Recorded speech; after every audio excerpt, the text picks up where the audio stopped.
नमस्कार दोस्तों। जय हिंद, जय भारत, जय जय गरवी गुजरात। मैं Vinay Chauhan Q Explore Equipment की तरफ से आप सबका स्वागत करता हूं। क्यू एक्सप्लोर इक्विपमेंट एक बायोगैस ईपीसी प्रोवाइडर कंपनी है। हम आज यहां पर बात करने वाले हैं how to establish CBG plant in India.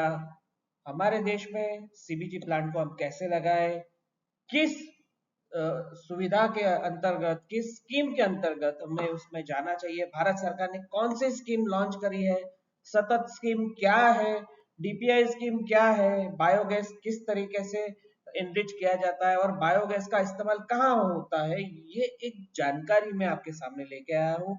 एक छोटा सा प्रेजेंटेशन है दोस्तों, बिल्कुल बने रहिए, बिल्कुल भी कहीं पे भी नहीं जाइए। अगर आप छोटा सा भी मिस कर देते हैं तो आप इस पूरे प्रोजेक्ट को नहीं समझ पाओगे। तो दोस्तों हम लोग अभी बात करेंगे एक छोटे से प्रोजेक्ट के लिए जिसके अंदर सीएनजी 3 टन अगर हम प्रोड्यूस करना चाहते हैं बायोगैस के तहत कोई भी रॉ मटेरियल लेते हैं तो 3 टन का प्लांट बनाना है तो हमें क्या क्या कितना खर्चा होगा, आप कैसे उसके अंदर से क्या क्या बाई प्रोडक्ट्स ले पाएंगे, ये सारी जानकारी यहाँ पर है।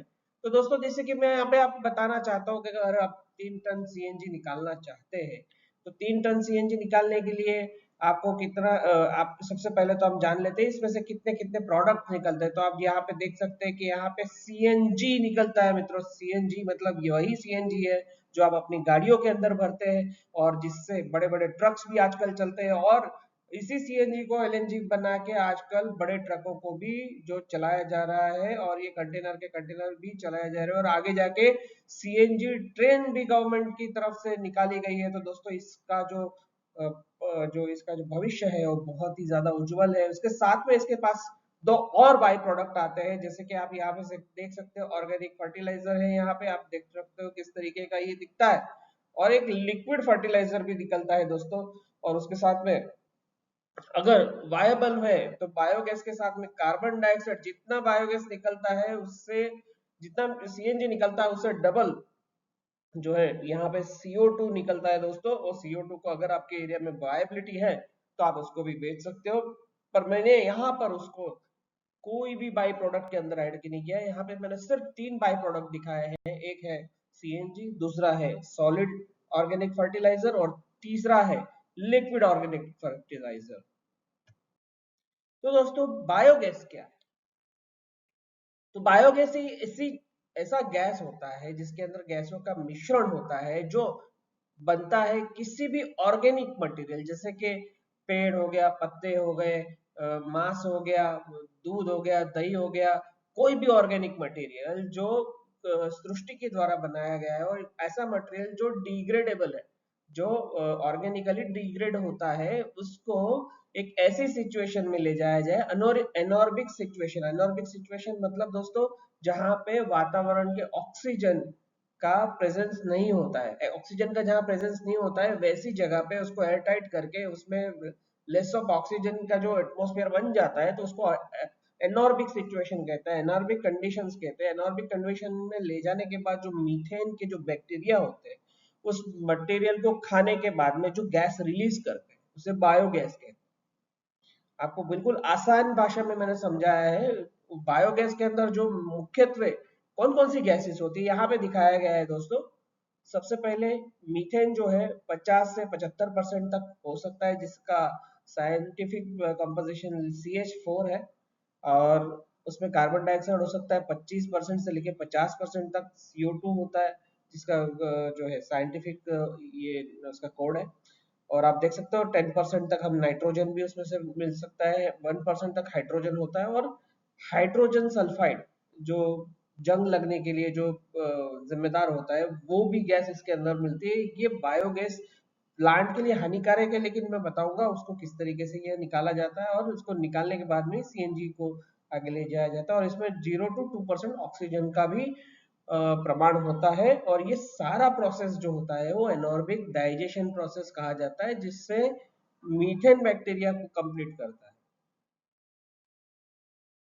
तो दोस्तों अगर बायोगैस को हम लोग प्योरीफाई कर देते हैं तो उसे कहा जाता है बायो सीएनजी, और ये बायो सीएनजी जो है वो रिन्यूएबल नेचुरल गैस के कैटेगरी में आता है दोस्तों। Biogas exactly biogas CNG exactly वैसा ही सीएनजी है, वैसा ही गैस है जो नेचुरल गैस का कंपोजिशन होता है दोस्तों।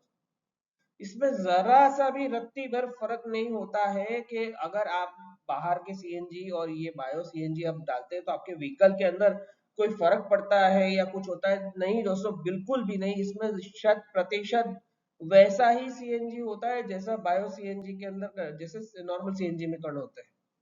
यहाँ पे मैं दिखा सकता हूँ आपको। और जो ये नेचुरल गैस का अगर है ना, ये रिप्लेसमेंट है डायरेक्टली, और ये हम इसको अगर एलपीजी में भी ले जा सकते हैं तो इसको हम लोग घर के अंदर भी जो हम कुकिंग के लिए यूज कर सकते हैं, इसको भी हम लोग उसको यूज कर सकते हैं। अगर इसको लिक्विड करते हैं, लिक्विड को करने के लिए उसको क्रायोजेनिक सेपरेशन में ले जाना पड़ेगा और उसको 168 डिग्री माइनस तक उसको ठंडा करना पड़ेगा, तब वो लिक्विड सिचुएशन में आ जाता है।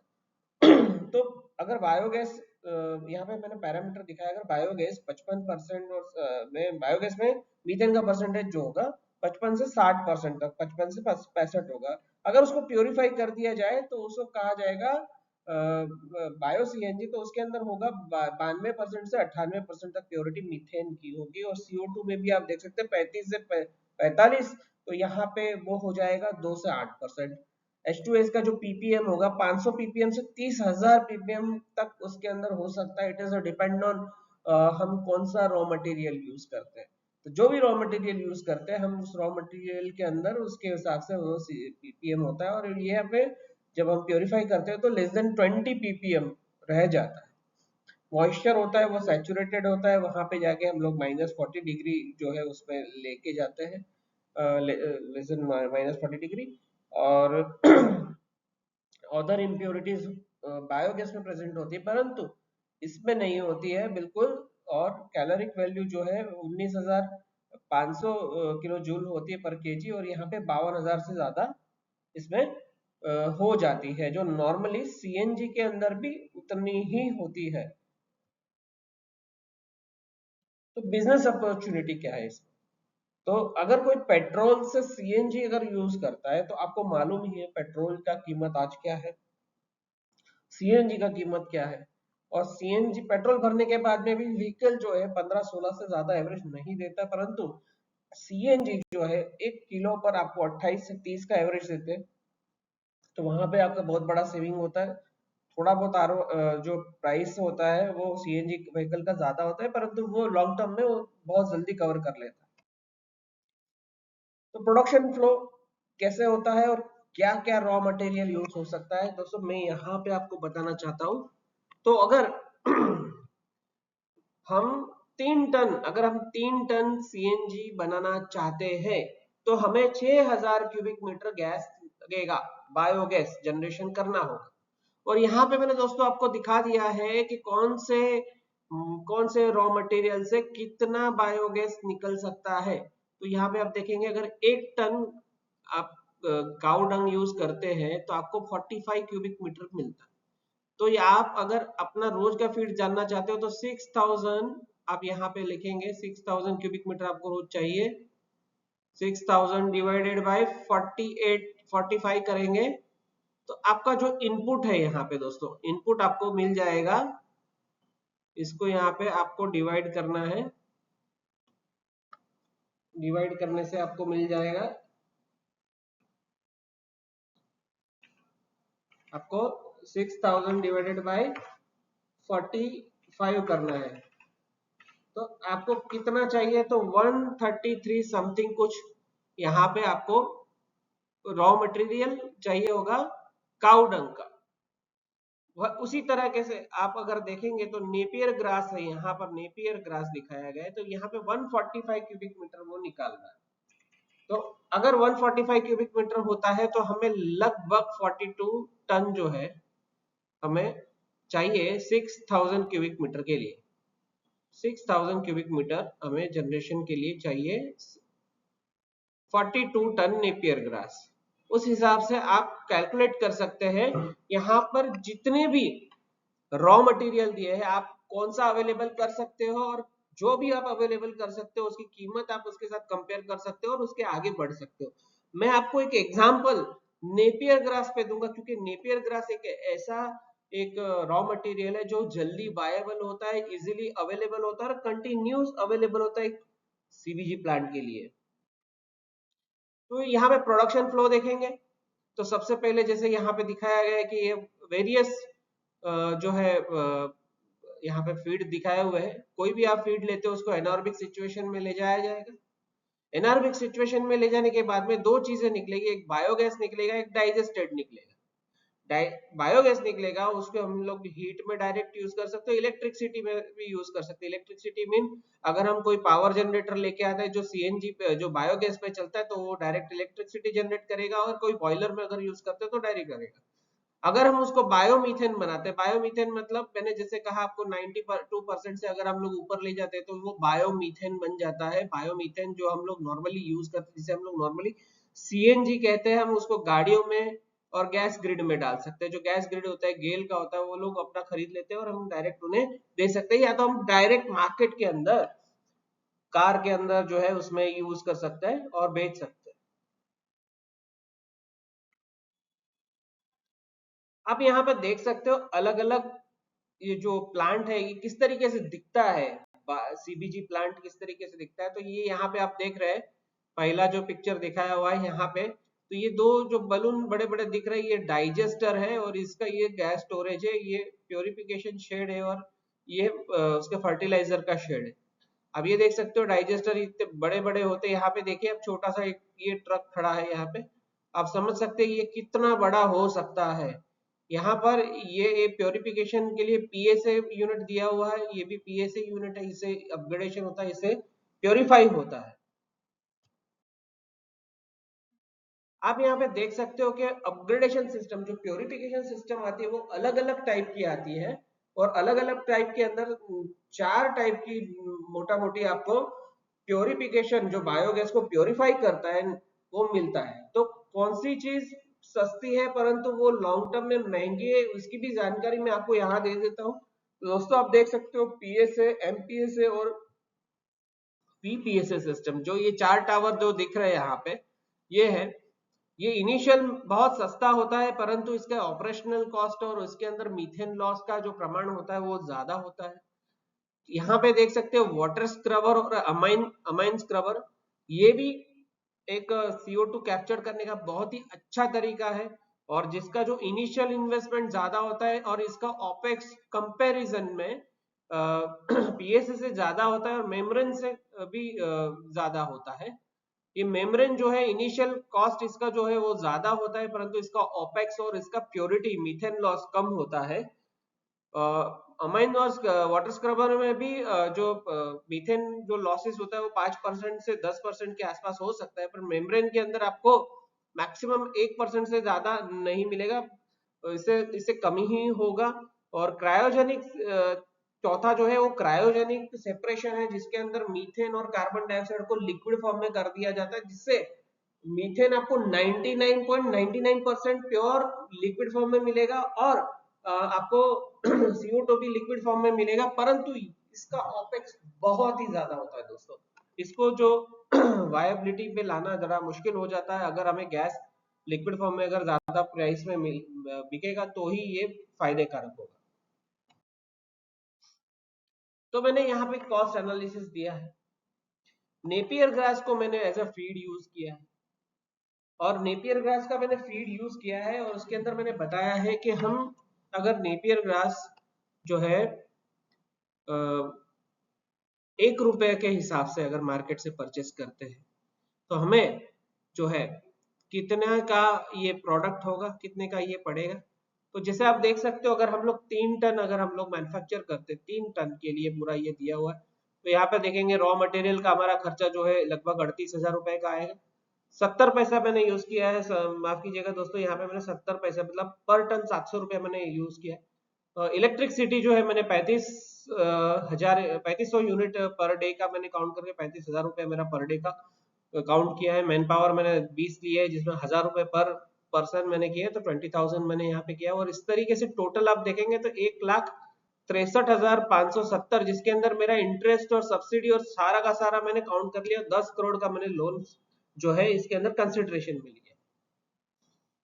वहां पे सामने आप देख सकते हो दोस्तों, जहां पे मैं गैस को जो है 76 रुपए में अगर मैं बेचता हूं, तो गैस का मेरा जो इनकम होगा 2,28,000 रुपए का इनकम होगा। मैन्योर का मेरा इनकम होगा 3 रुपए किलो, अगर मैं बेचता हूँ 15,000 में, तो 45,000 रुपए मेरा इसमें से प्रॉफिट बन रहा है। और मैन्योर, लिक्विड मैन्योर जो है मैं 35,000 लीटर पर डे अगर 1.5 रुपए के हिसाब से बेचता हूँ 52,000, तो टोटल सेल मेरा जो हो जा रहा है 3,25,500।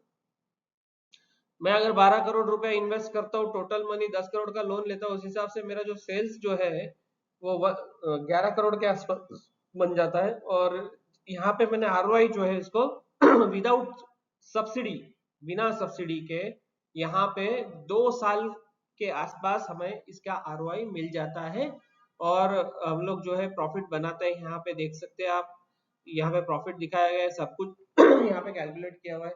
इंटरेस्ट सब्सिडी इसके उपरांत हमें मिल सकती है 3% पहले 2 करोड़ पे, ये मैंने कैलकुलेट नहीं की है, मैंने 11% लोन के हिसाब से इसको काउंट किया है, जो और भी कम हो सकता है।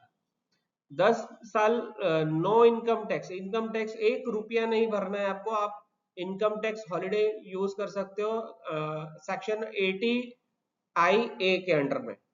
और ये कैलकुलेशन मैंने सारे के सारे जो है वो वर्स्ट कंडीशन सिनारियो में लिए हैं, और इसके अंदर मेंटेनेंस कॉस्ट भी मैंने ऐड कर दिया है, जो वर्स्ट के सिनारियो में ये काउंट होता है।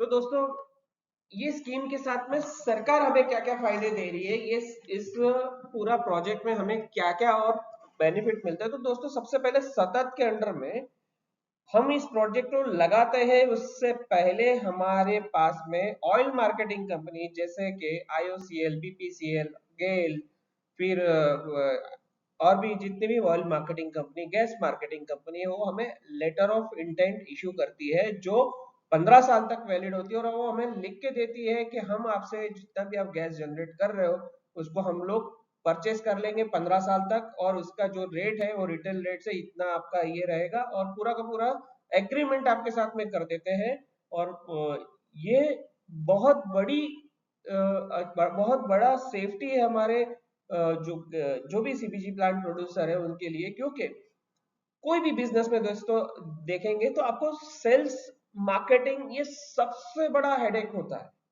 प्रोडक्शन आप कर सकते हैं, मैनेजमेंट कर सकते हैं, पैसा लगा सकते हैं, सब कुछ कर सकते हैं, लेकिन प्रोडक्ट बिकना सबसे बड़ा महत्व का होता है। तो दोस्तों, सबसे बड़ा हेडेक जो गवर्नमेंट ने आपके सर से निकाल दिया है कि वो प्रोडक्ट आपका बिना हेजिटेशन से, आपका आराम से ऑयल मार्केटिंग कंपनी आपसे ले लेगी।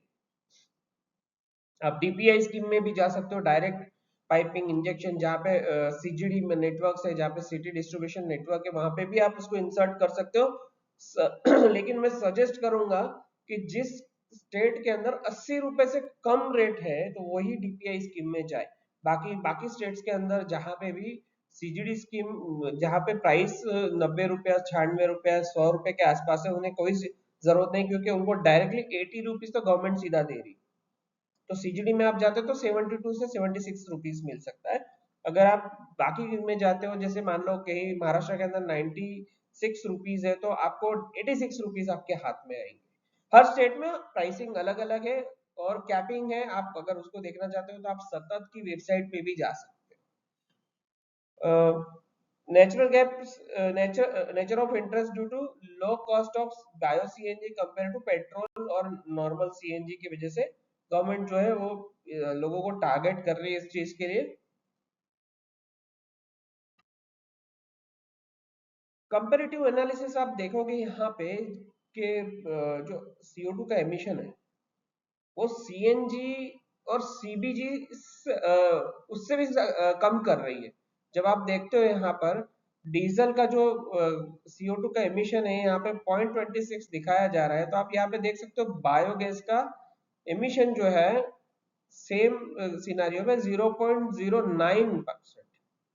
तो हर जगह पे ये एनवायरमेंट को भी बेनिफिट कर रहा है, जो ग्रीन एनर्जी होने की वजह से, रिन्यूएबल एनर्जी होने से, ये आप कोई भी फॉसिल फ्यूल को यूज नहीं कर रहे हो, आप किसी भी कुदरती संसाधन का दोहन नहीं करे, उल्टा उसे और अच्छा बनाने के लिए आप उसको डाइजेस्ट करके जो उसमें से सॉलिड लिक्विड फर्टिलाइजर निकलता है, तो किसी जमीन का कार्बन आप बढ़ा रहे हो। तो ये एक कंपैरेटिव एनालिसिस है। इसके साथ में comparison of gases emission for heavy vehicle, जो हैवी व्हीकल्स है, बस है, उसमें अगर आप देखेंगे डीजल में, तो आप देख सकते हैं यहाँ पे पार्टिकल जो है रिलीज, आप देखोगे CO2 होते हैं पॉइंट 0.2, 0.4, 9.73, और अब जिस तरीके से आप देख सकते हो कितने सारे होते हैं, तो ये नेचुरल गैस के अंदर, और बायोगैस जो प्योरीफाई नहीं है, वहां पे भी आप देख सकते हो कि यहाँ पे ये रिलीज होता है, और यहाँ पे इसलिए वो नॉक्स इसलिए होता है ज्यादा, क्योंकि ये प्योरीफाई नहीं, जब ये प्योरीफाई हो जाता है तो ये इससे भी कम हो जाता है, ये यहाँ से भी कम हो जाता है, आप देख सकते हैं यहाँ पे। अगर आप चाहते हो कोई प्रोजेक्ट आप हमसे लगाना चाहते हो, क्यू एक्सप्लोर के साथ जुड़ना चाहते हो, क्यू एक्सप्लोर से आप जानना चाहते हो, अगर प्रोजेक्ट लगाना चाहते हो, तो इसका इम्प्लीमेंटेशन प्लान किस तरीके से होगा। तो सबसे पहले आपको ये प्रोजेक्ट समझाया जाएगा, कॉन्सेप्टलाइज किया जाएगा, उसके बाद आपका एलओआई लेटर वगैरह सब कुछ लाया जाएगा, उसके बाद एग्रीमेंट कर दिया जाएगा। एग्रीमेंट करने के बाद में हम जो है आपका बैंक का प्रपोजल जो है वो कर देंगे रेडी, बैंक के जैसे आपको बैंक में आपको अप्रूवल मिल जाता है, तो फिर हम लोग प्रोजेक्ट का कॉन्सेप्टलाइज करते हैं और ऑर्डरिंग ऑफ इक्विपमेंट करते हैं, जिसके अंदर ये समय हमें लग जाता है। फिर उसके बाद डिजाइन एंड ड्राइंग करेंगे, फिर सिविल वर्क स्टार्ट करेंगे, फिर मटेरियल सप्लाई करना शुरू करेंगे और इरेक्शन एंड कमीशनिंग करेंगे। टोटल 11 महीने का ये प्रोजेक्ट दोस्तों हो सकता है, इससे भी कम समय में ये कंप्लीट हो सकता है, परंतु मिनिमम हम पकड़े तो भी 8 से 10 महीना तो हमें इसके अंदर लगता है। और वो डिपेंड करता है कि किस फील्ड के ऊपर ये प्रोजेक्ट बनाया जा रहा है, कौन कौन सा इक्विपमेंट आप खरीद रहे हैं। अगर आप लोग सारे इंपोर्टेड ले रहे हैं तो हमें बहुत ज्यादा समय लग सकता है, कुछ इंडिजिनस हम लोग कर रहे हैं या इंडिया का मटेरियल खरीद रहे हैं, या कुछ चीजों को हम लोग जो है ऑटोमेटिक ले रहे हैं, तो उस तरीके से ये फर्क पड़ता है। लेकिन हम आपको उसके बारे में आगे से ब्रीफ जानकारी भी दे सकते हैं। सस्टेनेबिलिटी जो सरकार देख रही है इस प्रोजेक्ट के लिए, तो वो चाहती है कि फ्यूल जो इंपोर्ट हो रहा है उसको रिड्यूस किया जाए, जिससे डॉलर जो है हमारे पास रिजर्व में कम जाए। दूसरा, कॉस्ट इफिशिएंसी बढ़ाना चाहती है गवर्नमेंट। आप देख सकते हो कि अब जब कोई प्रोजेक्ट इंपोर्ट होता है, कोई भी फ्यूल इंपोर्ट होता है उसके अंदर बहुत सी चीजें ऐड होने के बाद में गवर्नमेंट के पास में उसका जो मार्जिन होता है वो घट जाता है। अगर वो खुद यहाँ पे बनाएंगे, खुद यहाँ से ट्रांसपोर्ट कम करेंगे, तो ऑब्वियसली ये चीजें सस्ती होगी। उनका सोशल टारगेट भी है कि जो एम्प्लॉयमेंट जनरेशन रूरल एरिया में, क्योंकि ऐसे प्रोजेक्ट जो है कहीं सिटी में लगाए नहीं जा सकते, क्योंकि इसके लिए बड़ी जमीनें चाहिए होती है। तो बड़ी जमीनें सस्ते में अगर चाहिए होती है तो गवर्नमेंट गुजरात आपको जो ये लैंड है वो गांव में ही मिल सकता है, तो इसकी वजह से रूरल एरिया में जो है बहुत ज्यादा एम्प्लॉयमेंट जनरेशन होगा। और फाइनल जो हमारा जो टारगेट है, जो आज क्लाइमेट चेंज के बारे में हो रहा है, तो उसके लिए लेस नॉक्सियस गैसेस, ये आपने देखा, मैंने पहले भी बताया था कि बहुत कम इमिशन ये करता है। और उतना इमिशन अगर ये हम लोग अचीव करते हैं तो ऑब्वियसली ये सारी जो अभी जो टेम्परेचर बढ़ना और ये समुद्र तल का बढ़ना, ये सब जो है कंट्रोल में किया जा सकता है। अगेन सस्टेनेबिलिटी यहाँ पे दिखाई गई ग्रीन हाउस इफेक्ट के अंदर जो पॉइंट काउंटिंग होते हैं, तो आप ये देख सकते हो कि कार्बन डाइऑक्साइड जो है वो, CO2 जो है वो ग्लोबल वार्मिंग का पोटेंशियल क्या क्या है और कौन कौन सी चीजों में क्या आता है, तो ये सारी चीजों को रिड्यूस करने के लिए इतने पॉइंट हमें मिलते हैं इसके अंदर, अगर हम लोग पॉइंट कवर करते हैं। और उसके साथ में हमें कार्बन क्रेडिट भी मिलता है। कार्बन क्रेडिट आप अगर मार्केट में बेचते हो तो उसको इंटरनेशनल मार्केट में अच्छा खासा प्राइस मिलता है, और गवर्नमेंट इसके ऊपर बहुत सारे सपोर्ट करती है।